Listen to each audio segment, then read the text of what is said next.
জনগণের টাকার অপচয় বন্ধে সরকারের নতুন সিদ্ধান্ত বদলাবে কি অপচয়ের সংস্কৃতি?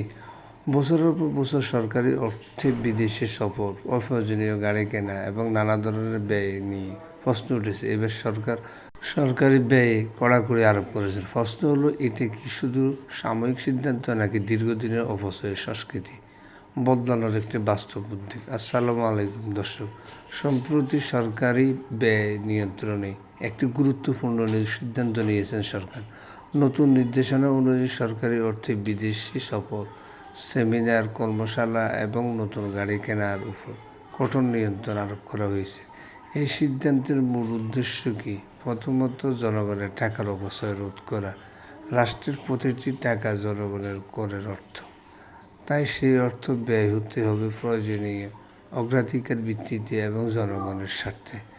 দ্বিতীয়ত, দীর্ঘদিনের অপ্রয়োজনীয় ব্যয়ের সংস্কৃতি পরিবর্তন করা। অনেক সময় দেখা যায় অফিস কক্ষে কেউ না থাকলেও লাইট, ফ্যান বা এসি অন্যান্য জিনিস চলতে থাকে, কোথাও প্রয়োজনের তুলনায় বেশি। এই ধারাবাহিকতায় সরকার যখন খাল কর্মসূচি বাস্তবায়ন করতে গিয়েছিলেন, তখন ঠিকাদার প্রতিষ্ঠান কিভাবে কাজ করেছে সরকারকে প্রশ্নবিদ্ধ করার জন্য অপচয়। তো যারা এখানে মাটি কাটার কাজের দায়িত্ব ছিলেন, তারা কি করছিলেন, কোন আকল দিয়া, কোন বিবেক দিয়া এই কাজটা করছিলেন? ভাই, আপনাদের কি বিবেক নাই?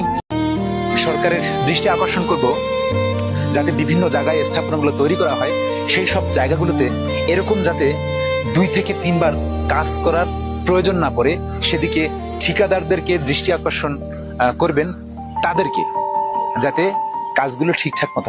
তোমার সরকার যুক্তিগতার সাথে বেশি সরকারি গাড়ি ব্যবহার করা হয়, আবার অনেক বিদেশে সফর বা সভা, সেমিনারেও প্রয়োজনীয়তা নিয়েও প্রশ্ন ওঠে।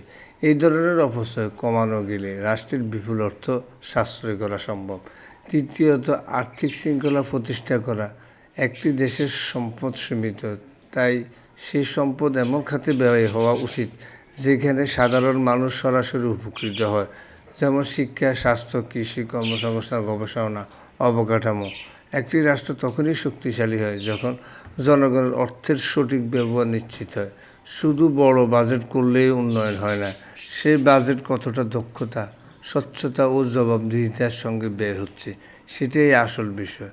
তবে একটি বিষয় ব্যবহার উল্লেখ করা জরুরি, সরকার সব ধরনের বিদেশি ভ্রমণ বন্ধ করেনি।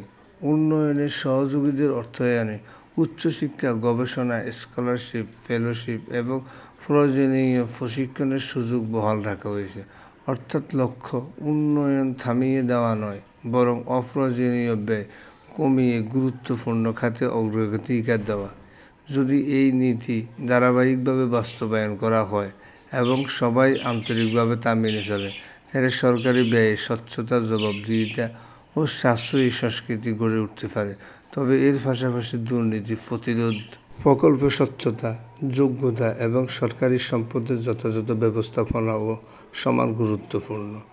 শেষে একটি কথা সত্য, সরকারি অর্থ আসলে জনগণের অর্থ, তাই প্রতিটি টাকার হিসাব থাকা উচিত, প্রতিটি ব্যয় হওয়া উচিত জনস্বার্থে। দেশপ্রেমের সহিত অপ্রয়োজনীয় অপচয় বন্ধ হলে সেই অর্থ দেশের উন্নয়ন ও জনগণের কল্যাণে আরও কার্যকরভাবে ব্যবহার করা সম্ভব। দর্শক, আপনার মতো সরকারের এই সিদ্ধান্ত দীর্ঘদিনের অপচয়ের সংস্কৃতি বদলাতে পারবে কি, নাকি কঠোর সংস্কার প্রয়োজন? ভিডিওটি ভালো লাগলে মন্তব্য করুন, শেয়ার করুন, লাইক করুন, সাবস্ক্রাইব করুন। সকলকে ধন্যবাদ।